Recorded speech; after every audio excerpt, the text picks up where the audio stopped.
Princess Hazel lived in a palace where her parents gave her everything she asked for. One day, she was sitting in the garden with her favorite ring, and it fell into a deep pond. She cried, "My beautiful ring," and burst into tears. "What's the matter?" A croaky voice said. "My beautiful ring," she sobbed. "It's fallen in the water and I can't reach it because it's so deep. What can I do?" "I can get it for you if you like," said the frog, "but what will you give me in return?" "Anything," said Princess Hazel. "I will give you all my jewels if you like." "What I really want," said the frog, "is to be your best friend. I want to eat from your plate, drink from your cup and sleep in your bed." "Of course," said Princess Hazel, "I promise. Now please hurry up." The frog dived into the water and disappeared beneath it.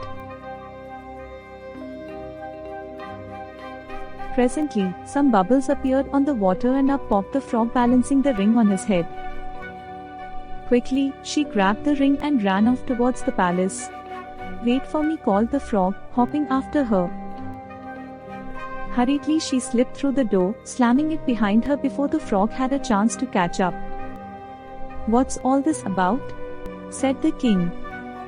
"Oh, nothing, father. Just an old frog tried to get through the door." "Why would he want to come in here?" said the king. "Frogs don't like to be indoors." "Well, father, this frog wants to be my friend, but I think he's horrible." "Princess Hazel, that's no way to talk," said the king. Come, is there anything more you need to tell me?" asked the king. "Well, father, I did promise him I would be his friend if he rescued my ring when it fell in the deep pond. But I wish I hadn't promised because he's so horrible."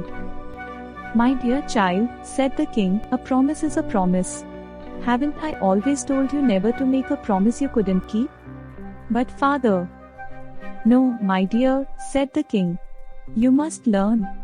Let the frog in now and do everything you said you would." Princess Hazel said nothing, and the frog hopped in. That evening, when it was time for dinner, Princess Hazel left the frog sitting on the floor.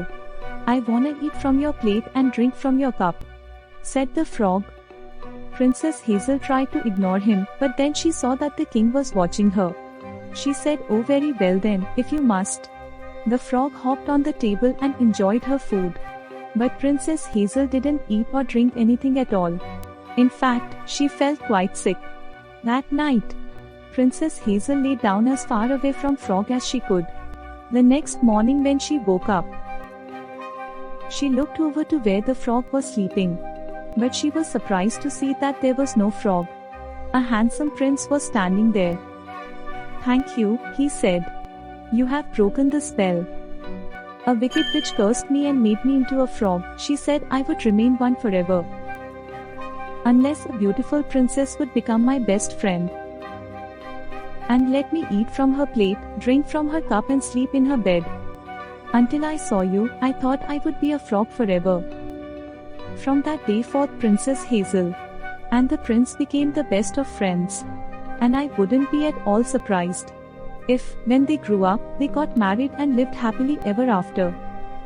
Hey guys! Subscribe to our channel for more stories. If you guys enjoyed today's story, do let us know in comment section. And don't forget to like the video. Keep supporting us.